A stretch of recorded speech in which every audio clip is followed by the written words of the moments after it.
Kuyintokozo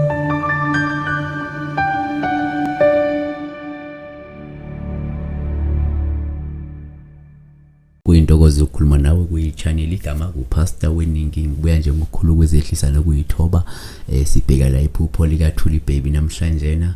Into ayibuzayo la ngiyacabanga na ulindele ngabovu ukuthi uthini. Uthi ke la pastor wethu esimthandayo siyabonga incazelo. Ngicela ke la ungichazele. Mina ke la ngiphupheke kune meeting yabashadikazi abahlele etafuleni bebawu 8 noma ke bewu10. Ngafike nami ngahlala lapho kule meeting. Into ebingiqaka ke la ephusheni ukuthi bengiyibuza mina ukuthi awu ngoba ngishadile pho ngifunani kule meeting, ngabe lisho ukuthini leli phupho. Ngiyabonga ngifuna ukuveza la ukuthi for as long as labashadikazi bebekuyimudi eright, bebukeke begqoke kahle futhi bebukeke bethokozile beneme, lihle kakhulu iphupho leli. Asivezeke sesicale senze kanje. Uma uphupho ubona mhlawumbe ngabe umshadikazi noma nje abashadikazi, lolu uphawu luhle kakhulu ngana kwethu ngoba lovame ukukutshela la ukuthi lindela ukuzindaba ezimnandi nanokuthi mhlawumbe kunezinto ezinhle nezithokozisayo esuke zize empilweni yakho, yabona.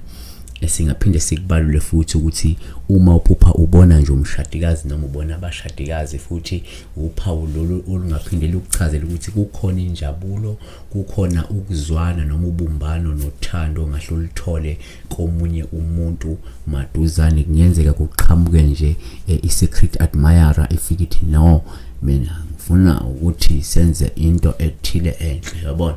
Kodwa futhi uma uphupha la ubona nje umshadikazi noma abashadikazi, nalolu phawu lungaphinde livezela ukuthi mhlawumbe ngase uthuthukeke empilweni, noma ungase ukwazi ukufeza amaphupho akho, noma kuzofezeka amaphupho akho kungekudala, noma ke ungase ube umuntu ohlabana ngencebo, uthola incebo, noma ke kungenzeka uzokwazi ukuthi esikhathini esizayo eseduze ukwazi ukwakha umndeni omkhulu ozokwaneliseka kuona, uphinde ube nenjabulo, yabona.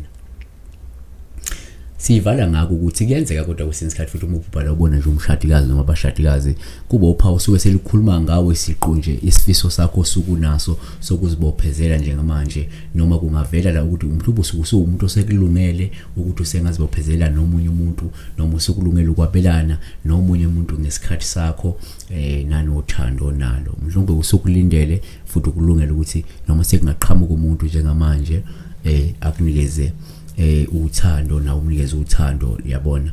Ngayenzeka into intshisekelo nayo noma isifiso naso noma into engahlenzeka ke very soon leyo, yabona. Kodwa ke asivale ngokuthi siyacela kakhulu ukuthi ke ubusukele video le bese ke ulike, bese ulike ama video esenzele ngesikhathi esendlula amaningi kakhulu, nawo uyothola incazelo.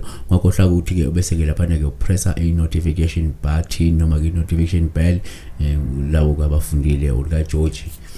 Lokho kwenza ukuthi masine video sifakayo ukwazi usheshe uyibone, ubeke nama update nje ngaso isikhathi. May God bless you.